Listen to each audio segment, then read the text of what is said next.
Hello guys, welcome to my another video. बंधुসকল আপোনালোকক স্বাগতম জনাইছোঁ আমাৰ এটা অন্য ভিডিঅ'লৈ। বন্ধুসকল আজি আমি আমাৰ হাঁহৰ বিষয়ে ডিসকাস কৰিম। আপোনালোকে দেখা পাইছে স্ক্ৰীনত এইবোৰ আমাৰ লোকেল পাতি হাঁহ হয়, যিবোৰ গাঁৱে ভূঞে পোহে। এইবোৰ লোকেল অৰিজিনেল লোকেল পাতি হাঁহ হয়। এইবোৰৰ বয়স কিমান হ'ল, কিমান দানা খাইছে আৰু কি মেডিচিন ব্যৱহাৰ কৰিছোঁ আমি ইহঁতক, আজি আমি তাৰ ওপৰত ডিসকাস কৰিম। তো বন্ধুসকল ইয়াত কিছুমান পোৱালি আছে, কেইটামান এইবিলাক সৰু আৰু ইয়াত ডাঙৰ। এইটো আমাৰ হাঁহৰ ঘৰাল হয়। আমি দিনত এনেকৈ নেট দি মেৰি দিওঁ। আপোনালোকে ভাবিব যে কলগছৰ পাত কিয় দিছোঁ হাঁহক খাবলৈ। তো এইটো জানি লওক যে হাঁহৰ বাবে বা মুৰ্গীৰ বাবে গ্ৰীণ ফিড ইম্পৰ্টেণ্ট হয়, গ্ৰীণ ফিড দিব লাগে।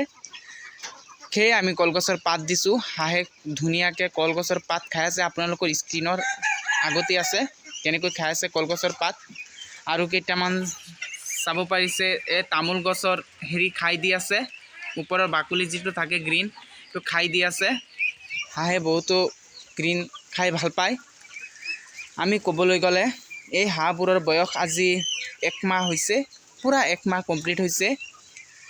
আমি ইহঁতক প্ৰথমতে 10 কেজি প্ৰি ষ্টাৰ্টাৰ দিছিলোঁ আৰু বৰ্তমান সময়লৈকে গ্ৰ' ফাষ্ট ব্ৰেণ্ডৰ যিটো ষ্টাৰ্টাৰ আছে, এই ষ্টাৰ্টাৰ 1 বেগ খাইছে বৰ্তমান সময়লৈকে এই হাঁহবিলাকে।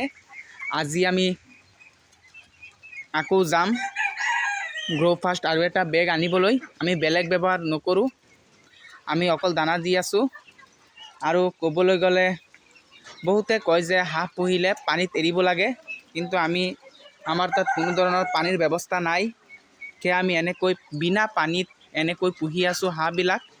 এতিয়ালৈকে কোনো প্ৰব্লেম ফেচ কৰিব পৰা নাই, প্ৰব্লেম অহা দেখা পোৱা নাই আমি।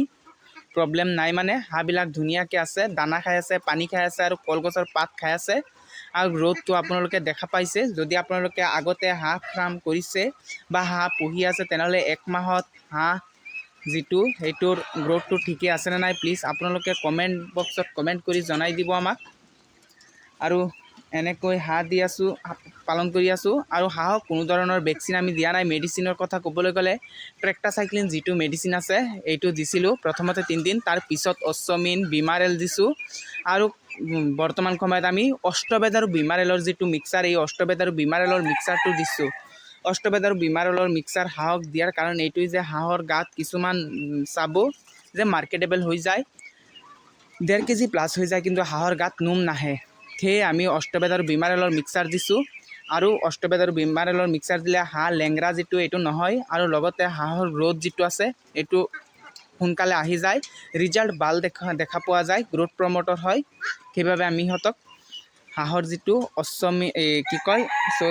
অষ্টবেদ আৰু বিমাৰেলৰ মিক্সাৰ এইটো দি আছোঁ মেডিচিনৰ ৰূপত। এই মেডিচিনেই দিছোঁ আৰু বেলেগ দিয়া নাই। আৰু হাঁহবিলাক এনেকুৱা আছে, আপোনালোকে দেখা পাইছে হাঁহৰ।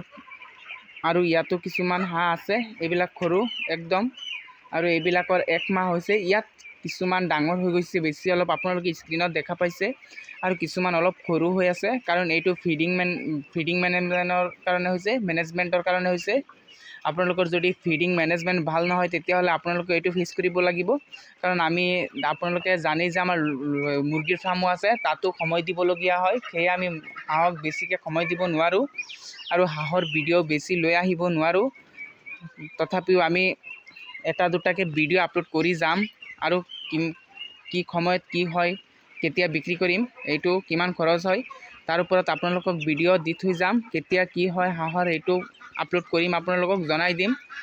আৰু আমাৰ হাঁহবিলাক এনেকুৱা আছে। যদি হাঁহৰ ওপৰত আৰু কিবা কুৱেশ্যন থাকে, তেনেহ'লে প্লিজ আপোনালোকে আমাৰ কমেণ্টত কমেণ্ট কৰি জনাই দিব। আৰু যদি ভিডিঅ'টো ভাল লাগি থাকে, তেনেহ'লে প্লিজ আমাৰ চেনেলখন ছাবস্ক্ৰাইব কৰি নিজৰ কৰি ল'ব। কাৰণ আমাৰ ইয়াত চেনেলখনত হাঁহ পালন, মুৰ্গী পালন আদিৰ ওপৰত ডিছকাছ কৰা হয়। যদি আপোনালোকে ফেচবুক পেজৰ পৰা চাই আছে, তেনেহ'লে প্লিজ সোণালী মুৰ্গী আছাম ব্লগ নামৰ ফেচবুক পেজখন আপোনালোকে ফ'ল' কৰি ল'ব। ধন্যবাদ।